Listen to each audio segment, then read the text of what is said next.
किस्मत हमार खुलते नहीं के लागत रात भर जागे के पड़ी। घरवा इतना काम कराता से बुझाता घरवा से भागे के पड़ी।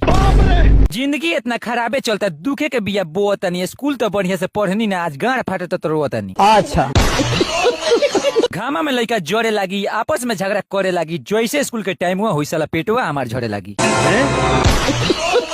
मास्टर इतना मारत रहलन, जिंदगी हमार झंड हो जावे। स्कूल के टाइम बीतते साला पेटो झड़ल बंद हो जाओ। अरे साला भले पानी में बूढ़त चल रही, कौवा नियन हम उड़त चल रही। मूड़ी पे इतना काम पड़ल बा, मन करता साला सूरत चल रही।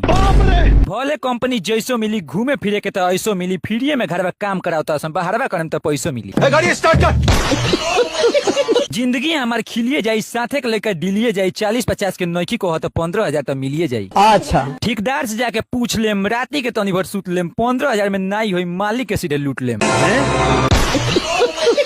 ना ही के न पैसा गिने, ना ही कोनो ऑनर चिन्हम। ठेकेदार के पूरा लुटाई हुई, घरे आके फार्चूनर किने।